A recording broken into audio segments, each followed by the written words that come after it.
बिस्मिल्लाहिर्रहमानिर्रहीम। अस्सलाम वालेकुम नाज़रीन, आप देख रहे हैं प्रोग्राम फैसला। मैं हूं आफ्ताब मोगेरी। अगर फैसले की बात करें तो आज जो फैसले होते हुए नज़र आ रहे हैं बड़े अहम हैं। आज अमेरिकन कांग्रेस की रिपोर्ट के बाद जो बड़ा फैसला इस वक्त नज़र आ रहा है वो बड़ा अहम है कि पाकिस्तान को बरतरी हासिल है। डोनाल्ड ट्रंप यानी कि अमेरिकन सदर बारहा कई दफ़ा कह चुके हैं और इसके साथ साथ अमेरिका की कांग्रेस की उस रिपोर्ट ने जो इंकशाफात हुए हैं बड़े अहम है।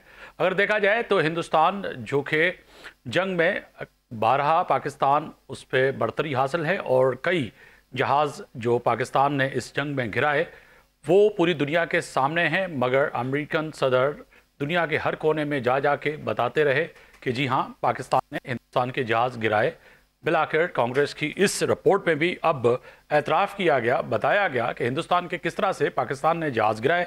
और कल जो दुबई में एयर शो में जहाज़ गिरा उसके बाद तो कहें कि जो गुरूर था हिंदुस्तान के एयरफोर्स का, हिंदुस्तान की आर्मी का, बीजेपी सरकार का, वो एक पाक ज़मीन पर मट्टी में मिला। और उसके बाद अब जो कि नज़र आ रहा है वाज़े तौर पर कि पाकिस्तान समेत पूरी दुनिया यानी कि चाइना और अरब ममालिक और अच्छा दोस्त जो किसे कह सकते हैं इस वक्त अमेरिका, उसके साथ साथ अज़रबैजान और यूरोपीय यूनियन इस बात को तस्लीम करते हुए पाकिस्तान का हर फर्द फ़ख्र महसूस करता है कि दुबई के एयर शो हो या फिर हकीकी हो, उसमें पाकिस्तान को बरतरी हासिल है। पाकिस्तान की अफवाज, पाकिस्तान की एयरफोर्स, पाकिस्तान की नेवी और पाकिस्तान आर्मी और पाकिस्तान की जो है रेंजर्स जो कि सरहदों की मुहाफ़िज़ है।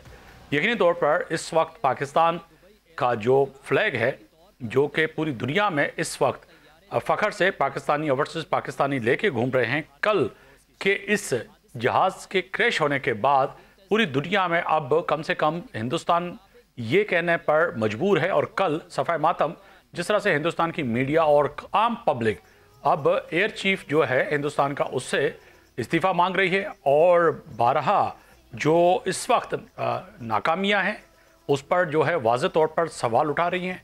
इस वक्त बिहार के इलेक्शन में जो ड्रामा रचा गया और वहाँ पर किसी भी तरह बिहार के जो इलेक्शन थे वो जीतने के लिए जो बीजेपी और उनके इत्तेहादियों ने एक ड्रामा रचाया वो गले में आया ही आया, मगर अब तनकीद हो रही है। ये बड़े अहम सवाल आते हैं, इस पर बात करेंगे।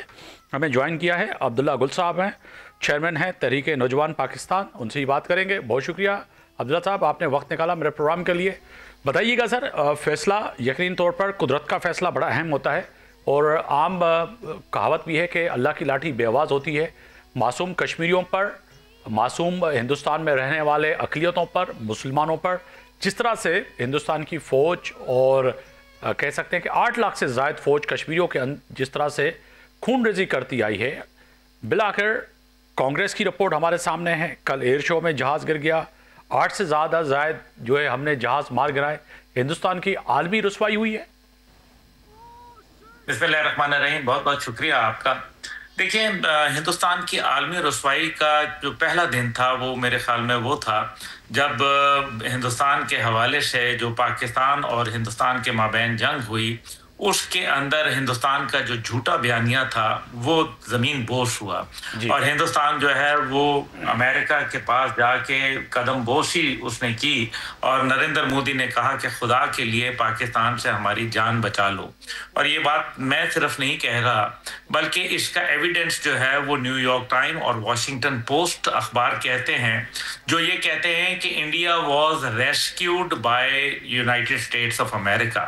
अब आप ये देख लें कि ये उनकी लीड खबर लगी हुई है। तो पाकिस्तान के लिए तो ऐसी कोई बात नहीं की गई और अभी भी डोनाल्ड ट्रंप साहब ने फिर भारत ने झूठा वावेला किया कि जी पाकिस्तान के हमने तो दर्जनों जहाज गिरा डाले, लेकिन कोई ट्रेस, उसका कोई सबूत, कोई सिग्नेचर जो है वो नहीं दे पाए।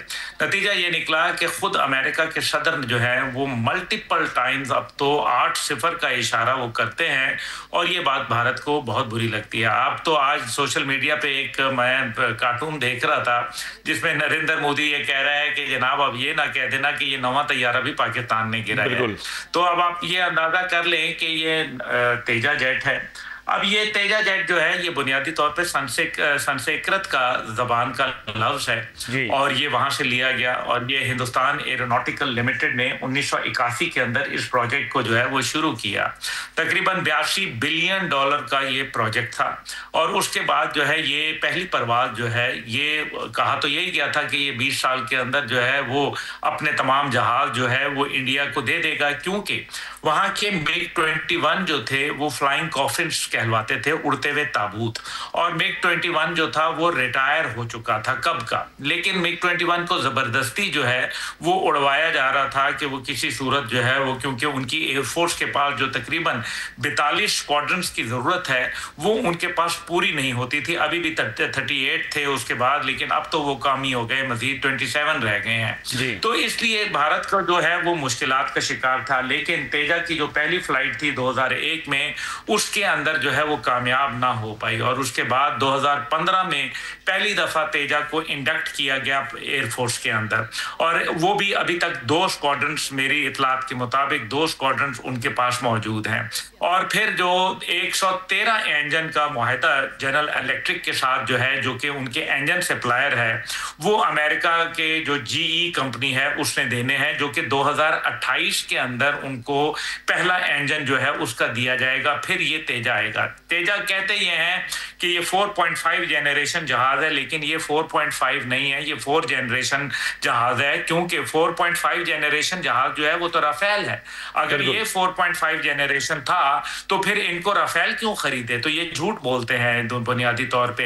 अब ये जो है वो एक डेल्टा विंग एयरक्राफ्ट है, इसके मल्टी रोल इसका जो है वो इसका जो स्पेसिफिकेशन हैं, लेकिन इन सब के बावजूद जो कल जिस तरीके से इनके जो top of the line pilot थे, क्योंकि एयर शोज जो होते हैं इसमें एरोबैटिक्स होते हैं जिनको हवाई करतब कहते हैं, वो दिखाने के लिए best of the best pilot जो होते हैं उनको सामने लाया जाता है, जिनके फ्लाइंग आवर्स जो है दूसरे पायलट के मुकाबले में कम से कम डबल ट्रिपल होने चाहिए। तो ये अब उनका बेस्ट पायलट का ये आलम था। तो अब आप ये देख लें कि उनका जो फिर कमजोर पायलट है उसका क्या हाल होगा। जो बेस्ट पायलट था अभिनंदन था, जब वो पाकिस्तान आया तो फिर अभिनंदन बन गया वो। तो फिर मसला ये है कि ये बेस्ट का ये आलम है तो इनके वर्स्ट पायलट क्या होंगे। तो लेकिन इस सब के बावजूद मैं जाहिर है मुझे अफसोस है इस बात का कि ये एक वाकया रूनुमा हुआ, ये वहां की खुदा ना खास्ता खड़ी हुई जो आवाम थी उसके ऊपर गिर जाता तो एक बहुत बड़ा हादसा जो है वो बन जाता। 1500 एग्जिबिटर्स, ये देखिए बड़ा इंपॉर्टेंट है मुगीरी साहब कि 1500 लोगों के, दुनिया के जो मुख्तलिफ ममालिक के लोग थे वो वहां आए हुए थे, एग्जिबिटर जिन्होंने अपने स्टॉल्स लगाए हुए थे और 200 से जायद जहाज जो थे वो इसमें हिस्सा ले रहे थे। अब आप देखें उनके सामने ये जग हसाई होना और ये जिस तरीके से मामलात होना, और उसके ऊपर नरेंद्र मोदी की बेहिसी का ये आलम है कि एक ऐसा पायलट जो इंडिया की नुमाइंदगी कर रहा है, उनके जहाज जो कि हॉल का बना हुआ तेजा है उसको उड़ा रहा है और वो गिर जाता है, और नरेंद्र मोदी जो उसके बाद 10 मिनट बाद ट्वीट करता है, वो ट्वीट जो है वो ये एक म्यूजिक बज रहा है और वो तब उसकी तबले की थाप के ऊपर जो है वो ताली बजा रहा है। आप मुझे बताएं अभी तक नरेंद्र मोदी की तरफ से ट्विटर के ऊपर कोई पैगाम नहीं आया हुआ जिसके अंदर वो ये कहे कि जी ये मेरा मुल्क का नुमाइंदा था, मेरा पायलट था, गिर गया है। बिल्कुल अब्दुल्ला गुल साहब आगे बढ़ते हैं। आपने वजह फरमाया वो नरेंद्र मोदी तो क्या, मगर जो हिंदुस्तान की आवाम है कल से जो है आरो हाथे ले रही है, वो कह रही कि जो एयर चीफ है उनको रिजाइन करना चाहिए। और तमाम यूरोपीय ममालिक को अगर आज अखबार उठा के देखें तो ये लीडिंग खबर है। इसी तरह पूरी दुनिया के हर सोशल मीडिया पर जो है इस वक्त ओवरसीज़ पाकिस्तानी और वर्सेस भारत के जो लोग हैं उनको शर्मिंदगी का सामना करना पड़ रहा है। आड़िया तो लिया हुआ है सार्फिन ने जो सोशल मीडिया इस्तेमाल करते हैं।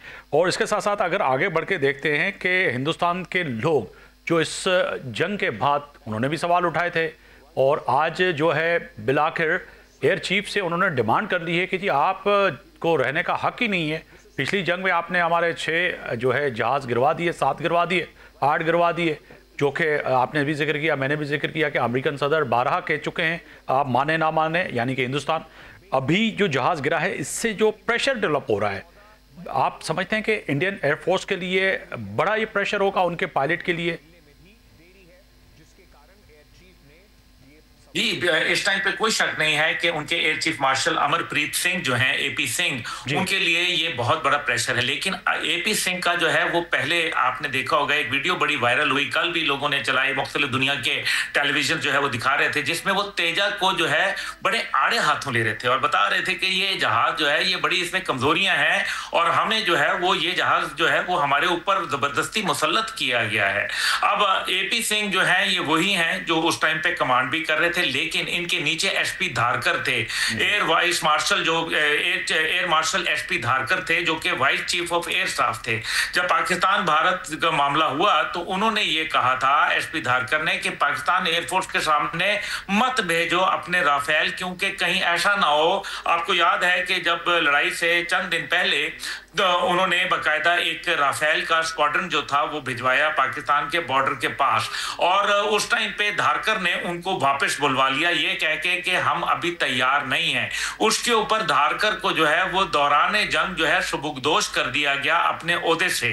तो वो धारकर भी तो यही कहता था कि जनाब पाकिस्तान एयरफोर्स के साथ आप नम मत्था लगाएं, और दूसरा वो ये कहता था कि हमारे जो तेजा हैं ये इस काबिल नहीं है और हमारे पायलट्स की जो ट्रेनिंग है वो इंतहाई कमजोर और नाकिस है। अब जो ब्राजील के साथ जो इन्होंने मुआहदा किया था, मेरे ख्याल में वो भी खटाई में पड़ गया है, जो तेजा जेट के लिए उन्होंने किया था। अभी आप देखें दुनिया के अंदर, ये मैं आपको बड़ी ऑथेंटिक बात बता रहा हूं कि इस टाइम पे पूरी दुनिया के जो खरीदार थे तेजा के, उन लोगों ने तो किनारा कर लिया है, और दूसरी जानिब जिनसे भारत खरीदना चाहता है, यानी कि लॉकहीड मार्टिन हो गया, डिसॉल्ट एविएशन हो गया, या दीगर इस किस्म की जो एविएशन की बड़ी बड़ी कंपनियां हैं, यानी कि जो F-35 बना रही हैं और जो सखुई बना रही हैं, उन सब ने ये कहा है कि भारत को मत दो जहाज, क्योंकि ये हमारी बेइज्जती करवाता है। अभी तक देखे ना, दोनों तरफ से मुश्किलात में पड़ गए, दोनों तरफ से मुश्किलात में पड़ गए। राफेल के जो मैन्युफैक्चरर हैं वो कहते हैं कि जी हमारे अभी हमें एक्सेस, तो हम देखें तो सही कि ये जहाज का फॉल्ट था या तुम्हारा फॉल्ट था। क्योंकि मैं एक छोटी सी बात करके, 27 साल का रिकॉर्ड है राफेल का। आप अंदाजा करें 27 साल के अंदर सिर्फ और सिर्फ 7 राफेल गिरे हैं, जिनके अंदर 4 राफेल जो है वो पाक भारत जंग में पाकिस्तान के शाहीनों ने मारे हैं अलग, और 3 राफेल। इसका मतलब है कि यानी कि फी राफेल जो है तकरीबन 10 साल में एक जहाज का गिरना। इससे ये साबित होता है कि वो जहाज अच्छा है, लेकिन अगर आप गधा घोड़ा और रेडी चलाने वालों को जो है अगर आप राफेल पकड़ाएंगे तो उनका हाल तो यही होगा जो हुआ। बिल्कुल आप वजह फरमा रहे हैं कि जो खरीदार है वो यकीनन ही परेशानी होगा। कल भी हिंदुस्तान की मीडिया बारहा चला चला के कह रहे थे कि जी हम जो है इंडोनेशिया समेत पूरी दुनिया को जो है कोशिश कर रहे थे इस शो के थ्रू के हम बताएं कि हमारी मेड इन इंडिया जो है, और जो मोदी का जो नारा है खासतौर पर मेड इन इंडिया का, वो भी खाक में मिल गया। मगर कोशिश कर रहे थे कि हम दुनिया को जो है बताएं कि मेड इन इंडिया कितना ज़बरदस्त और शानदार परवाज़ करता है, मगर वो तो खाक में मिल गया।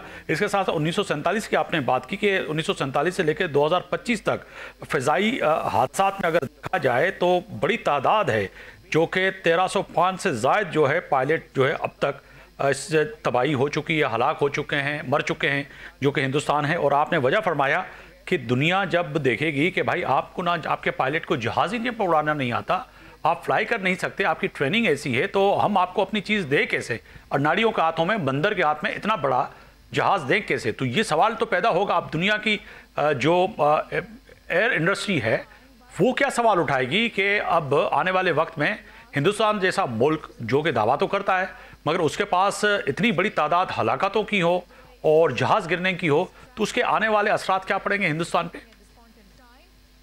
देखिए, ये तो दुनिया की जो एयर इंडस्ट्री है या S-400 मिसाइल बैटरीज हैं, उन्होंने भी जो है वो ये कहा कि आपने तो हमारी बेइज्जती करवा दी है, और ये अभी जो दुनिया का सबसे बड़ा इस रीजन का खरीदार जो है असले का, वो तो कोई और नहीं, वो खुद जो है वो भारत है। $89 बिलियन उनका बजट है, 82 बिलियन था उनका पाक भारत जंग से पहले, और अब उन्होंने जो है मजीद इसको बढ़ा दिया है।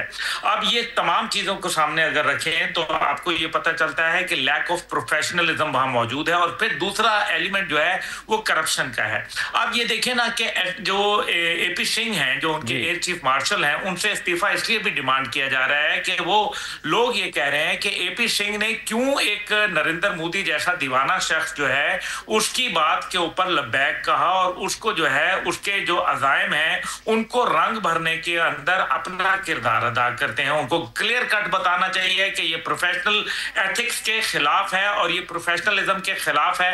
दूसरा है पहलू करप्शन का। अब आप देखें कि राजीव गांधी के दौर के अंदर बोफर गन स्कैंडल हुआ और उसके अंदर जो है वो अरबों का जो है वो घपला था। उसके बाद जो है वो फिर आपने देखा कि जब राफेल खरीदे गए तो 1750 करोड़ का जो है उसके अंदर जो है वो घपला था।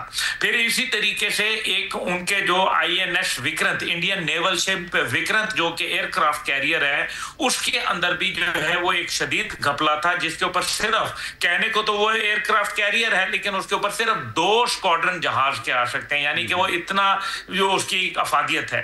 तीसरी जानिब जो है वो आपको याद होगा कि उनकी एक नेवल सबमरीन थी, एक आबदोज थी, जिसकी इफ्तिताई तकरीब के ऊपर जो है वो उसके ऊपर पहले ही बड़ा सवालात उठ रहे थे, उसके ऊपर उंगलियां उठ रही थी कि जनाब ये एक नाकिस सबमरीन खरीदी गई।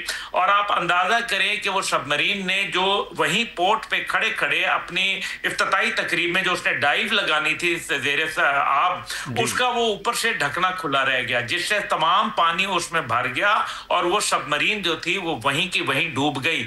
सवाल ये पैदा होता है कि सबमरीन के अंदर अगर ढकना खुला रह जाए तो उसके मल्टीपल अलार्म्स बजते हैं, उसका एक सिस्टम मौजूद होता है, वो क्यों नहीं ऑपरेशनल हुआ? इसका मतलब यह है कि जानबूझ के ये सबमरीन जो थी इसको डुबोया गया। फिर उनकी आसाम राइफल को आप देख लें कि आसाम राइफल ने अभी जो उनकी मायानाज बटालियन है उसने वर्दी के अंदर जो है बकायदा एहतजाज किया। और उससे पहले जो है वो आपको ये भी याद होगा कि उनकी जो असॉल्ट राइफल्स थी, यानी कि जैसे पाकिस्तान में G3 गन है अल्हम्दुलिल्लाह, इस तरह उन्होंने भी जो है अपनी एक गन बनाई जो कि हर थोड़ी देर के बाद जिसके अंदर गोलियां जो है वो रुक जाती हैं, उसकी बैरल फट जाती है, उसका जो ट्रिगर है वो रुक जाता है और खास तौर पे सर्दी में वो ऑपरेशनल नहीं होती। ये वो तमाम बातें हैं जो इंडिकेट करती हैं कि भारत के अंदर सिर्फ और सिर्फ लैक ऑफ प्रोफेशनलिज्म नहीं बल्कि उनके यहाँ जो है करप्शन जो है वो भी एक बहुत बड़ा नासूर बन के उभरी है। साथ ही साथ जो अभी उनके ऊपर जो रिपोर्ट आई है इंटरनेशनल यूनाइटेड नेशन वो जो क्या है इंटरनेशनल रिलीजियस वो फ्रीडम के ऊपर, अब आप देखें कि उसके अंदर वो ये बताते हैं कि किस तरीके से अकलियतों को मणिपुर के अंदर, नागालैंड के अंदर, सिखों के जो पंजाब है उसके अंदर और दीगर जगहों के ऊपर जो है उनको निशाना बनाया गया, टारगेट किया गया। वहां ना इस टाइम पे लोअर क्लास के जो हिंदू बरादरी है ना वो महफूज है, ना उनके यहाँ जो है वो सिख महफूज है, ना ईसाई महफूज है। परसों की खबर है, आप दुरुस्त फरमा रहे हैं, परसों की खबर है कि कई मसाजिद से जो है मूर्तियां निकल रही हैं और उन पर कहते हैं कि पहले ये मंदिर था और मस्जिद बनाई गई, रोजाना की बुनियाद पे कई मस्जिदों को वहां पर जो है मिसमार किया जा रहा है और गिराया जा रहा है और मंदिर बनाया जा रहा है। और बीजेपी जिस तरह से वहाँ पे कत्लो गारत कर रही है, आपने वजह फरमाया, सिर्फ जो है दलित हों, सिख हों, क्रिश्चियन हों, मुसलमान हों, किसी को भी वहाँ पे वो नहीं छोड़ रहे। मगर इससे आगे बढ़कर सर बात करते हैं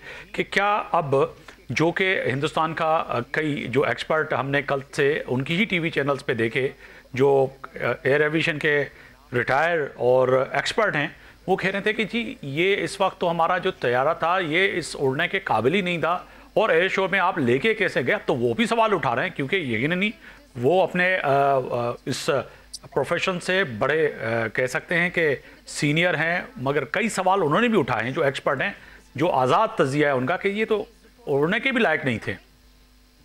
जी जी बिल्कुल, मैं तो आपसे यही गुजारिश कर रहा हूँ। 2021 में भी राजस्थान के अंदर इसके जो है एक हादसा हो गया था और ये वहां गिर गया था, वो भी तरबियती परवाज थी। अब मैं आपको जो बताना ये चाह रहा हूँ कि ये जो तेजा है ये इस काबिल ही नहीं है कि ये जहाज जो है ये उड़ाया जाए या चलाया जाए। ये एक नाकाम प्रोजेक्ट, आप देख लें 1980 से लेके आज 2025 हो गया, 45 साल गुजर गए हैं और ये जहाज की खामियां आप और मैं नहीं बता रहे, ये उनके अपने एविएशन एक्सपर्ट्स और उनके साबिक एयरफोर्स के जो कमांडर्स हैं वो बता रहे हैं। ये आप और मैं नहीं बता रहे, उनके मौजूदा एयर चीफ अमरप्रीत सिंह जो है वो प्रेस कॉन्फ्रेंस के जरिए ये बता रहे हैं। अब आप मुझे बताएं कि ऐसे जहाज को भिजवाना क्या, इसका क्या मतलब था? पहली बात यह है कि जो पाकिस्तान के हाथों उनको खिफ्त उठानी पड़ी, जिल्लत उठवानी पड़ी, रुसवाई उठानी पड़ी, जग हसाई उठवानी पड़ी, उसको वो चाहते थे कि किसी तरह हम तेजा को वहां ले जाके जो है वो डिस्प्ले कर दें। दूसरी चीज, जब दुनिया ने बावर कराया उनको कि आपके जहाज का ऑयल लीक हुआ और उसकी वीडियो मौजूद है और उसके ऊपर जो है शॉपर चढ़ा के उसको ऑयल को रोका जा रहा है, अब आप मुझे समझाएं इस बात को। उसको इन्होंने वो भी कह रहे हैं कि एआई जनरेट तस्वीरें थी। और इसको आगे बढ़ के अगर बात करें, ठीक है एआई जनरेट तस्वीरें थी, ऑयल गिर रहा था, हमने पूरी दुनिया ने दिखाया, मगर उसके साथ साथ जो जेफ खंडर जो खड़ा था हमारा 17 उसके सामने जब एयरफोर्स के लोगों ने आके तस्वीरें खिंचवाई और हमारे ऑफिसर ने उनको उम्दा तरीके से वेलकम किया। जंग का मैदान नहीं था, एक ऐसा मैदान था जहां पे यकीनी तौर पर अपनी चीज़ डिस्प्ले करनी थी और उसको दिखाना था कि पाकिस्तान के पास किस तरह से टेक्नोलॉजी है और किस तरह के जहाज़ हैं। उन तस्वीरों को भी हिंदुस्तान का मीडिया और हिंदुस्तानी और बीजेपी के इंतहापसंद जुटलाते रहे कि नहीं जी एआई जनरेट हैं, जबकि हमने उनको वीडियोस दिखा दी और टीवी पर पूरी दुनिया को दिखाया कि नहीं जी आपके लोग हमारे स्टॉल पे आए, जो कि अच्छी बात है, हमने उनको वेलकम किया। देखें, जो एआई जेनरेटेड की बात है वो तो उन्होंने कहा, उनके मीडिया ने जो कि गोदी मीडिया है उसको बड़ी आसानी से उसने कहा ये तो JF-17 का फ्यूल लीक था। चलो भाई, JF-17 का फ्यूल लीक था, अब आप इसको भी बोल देना कि ये एआई जेनरेटेड है। आपका तेजा जेट नहीं गिरा दुबई एयर शो में, वहां जितने लोग थे पूरी दुनिया से आए हुए जो मंदोबीन थे वो सब के सब झूठे हैं। इंटरनेशनल मीडिया के जो कैमराज ने जो उसको कैप्चर किया वो सब झूठे हैं। आप वाहिद दुनिया के जो है वो सच्चे लोग रह गए हैं। आप लोगों को एक वक्त में एक आध आदमी को तो आप उल्लू बना सकते हैं, आप हर वक्त हर को उल्लू नहीं बनाया जा सकता। तेल लीक हुआ, प्रोफेशनलिज्म कमजोर है, पायलट की ट्रेनिंग कमजोर है और साथ ही साथ जो है वो टेक्निकल सपोर्ट जो थी वो भी नहीं थी। आपने देख लिया उस वीडियो के अंदर शॉपर लगा के बंद किया गया। अब आप मुझे ये बताइए, इस सारी सूरत हाल के अंदर जब जहाज उड़ा तो उसका ऑयल प्रेशर जो है वो कमजोर हो गया, जिससे जो उसके कंट्रोल्स थे वो स्लगिश हो गए, वो भारी हो गए और जिस तरीके से जहाज गिरा। अब इसके अंदर दो बड़े अहम पहलू हैं। जहाज जब गिरा तो उसने 0-0 इजेक्शन शीट क्यों नहीं इस्तेमाल की? 0-0 इजेक्शन शीट का मतलब यह है कि 0 जो स्पीड और 0 ऑल्टीट्यूड, यानी कि बिल्कुल जहाज साकित खड़ा है तब भी आप इजेक्ट शीट करते हैं तो कर लेते हैं। इजेक्शन शीट के अंदर 2-3 जगहें होती हैं जहां से इजेक्ट हो सकता है। एक, आप यहां पीछे से जो है वो खींचते हैं, पुल करते हैं, और एक आपकी दोनों टांगों के दरमियान में एक रिंग बना होता है, आप उसको पुल कर लेते हैं तो आपकी इजेक्ट हो जाता है। लेकिन ये इजेक्शन आपने देखा कि जब जहाज एक अमूदी परवाज करके इस साइड के ऊपर आया तो उसके पास टाइम था, उसने क्यों नहीं किया? दूसरी चीज, एवियोनिक्स की कमजोरी। जब जहाज 1500 फुट से नीचे आता है तो उसके अलार्म बजना शुरू हो जाते हैं, रेड लाइट्स आना शुरू हो जाती हैं। वो लाइट्स क्यों नहीं आई? और अगर आई और उसने इजेक्ट करने की कोशिश की और वो शीट इजेक्ट नहीं हुई तो इसके अंदर भी जो है वो जो इंडियन जो एरोनॉटिकल एक्सपर्ट्स हैं जो वो कह रहे हैं, मैं उनके साथ बिल्कुल एग्री करता हूं कि ये एक बिल्कुल नकारा जहाज है। इसको उड़ाने का मतलब वक्त की कमी की बात से मैं उस तरफ आना चाहूंगा कि अब नताइज क्या निकलेंगे, क्योंकि आपने दुरुस्त कहा कि आप ना माने कि आपका जहाज नहीं गिरा, आप एआई जनरेट वीडियो करार दें, आप करार दें कि नहीं जी ये जो है बिल्कुल जो है इसमें पाकिस्तान इन्वॉल्व था। हर जगह पर कहीं ना कहीं हम पाकिस्तानी इन्वॉल्व तो होते हैं इनके यहाँ, मगर अब नताइज क्या होंगे सर? आने वाले वक्त में एयर इंडस्ट्री जो है और उनका एयर चीफ जो है उनके लिए क्या समझते हैं कि रिज़ाइन करना पड़ेगा? और जो इस वक्त मीडिया का प्रेशर है हिंदुस्तान का और आम लोगों का जो प्रेशर है, उसके नताइज क्या निकलेंगे? देखिए, एपी सिंह जो है वो इस टाइम पे मनपसंद है नरेंद्र मोदी के। ये वही एपी सिंह हैं जिनके ऊपर एक वीडियो भी वायरल हुई जिसके अंदर नरेंद्र मोदी ये कह रहा है एपी सिंह को पाक भारत जंग से चंद दिन कबल कि आज जनाब सिंह साहब बड़ी जबरदस्त बादल आए हुए हैं, तो बादलों की ओड़ के अंदर आप अपने विमान ले जाएं, यानी कि अपने जहाज जो है वो ले जाएं। वो उस बेवकूफ आदमी को कोई ये बताए कि अल्लाह के बंदे के रेडार सिस्टम है ये कोई मतलब उड़न खटोला है जो पीछे से जो है बादल के नजर नहीं आएगा। For God's sake, what nonsense you are talking। और एपी सिंह जो है उसकी हाँ में हाँ मिला रहे। देखिए ना, यहाँ गलती है उसकी। एपी सिंह को कहना चाहिए सर इस किस्म का ये फजूलियात आपके यहाँ होती होंगी, चाय की दुकान पे ये टॉक अच्छी लगती है लेकिन ये हकायक के अंदर ऐसा नहीं है। तो लेकिन एपी सिंह ने क्यों एक जहाज जो कि अनफिट था उस जहाज को इंडक्ट क्यों होने दिया एयरफोर्स के अंदर, और फिर नरेंद्र मोदी का उसके ऊपर इजहार अफसोस न करना इस बात की गम्माजी है कि कहीं ना कहीं कोई राज है जिसकी पर्दादारी बिल्कुल है। पर्दादारी है। अब्दुल हबीब साहब, आपके वक्त का बहुत शुक्रिया। यहाँ पे यकीनन नहीं मुझे आपको शुक्रिया अदा करने से बड़ा अहम है कि आपने अपना वक्त दिया और आपने वजह फरमाया कि जब नरेंद्र मोदी ने एपी सिंह को कहा कि बादल आ गए और इस वक्त समय बहुत अच्छा है और विमान जो है उड़ा लें और हमला कर सकते हैं पाकिस्तान के ऊपर, तो ये समझा जाए कि एक बेवकूफ़ नरेंद्र मोदी अगर वो ऐसी बात करता है और वहाँ का एयर चीफ एपी सिंह उस पर अमल करते हुए अगर ऐसी कार्रवाई करता है तो पाकिस्तान के शाहीन यकीनन जिन्होंने जवाब दिया वो पूरी दुनिया ने देखा। ब्रेक पे जा रहे हैं, वापस आएंगे तो वज़ीर आला खैबर पख्तूनख्वा की धमकी के बाद पैदा होने वाली सूरत हाल, क्या बानी PTI से मुलाकात नहीं होगी और आने वाले जो इंतखाबात हैं उस पर क्या असर पड़ेगा इस मुलाकात ना होने पर, जो वज़ीर आला KPK की धमकियों के बाद इलेक्शन कमीशन ने जो इस वक्त जो खत लिखा है और तलब कर रखा है वज़ीर आला KP को, तो वापस आएंगे तो इसी पे बात करेंगे।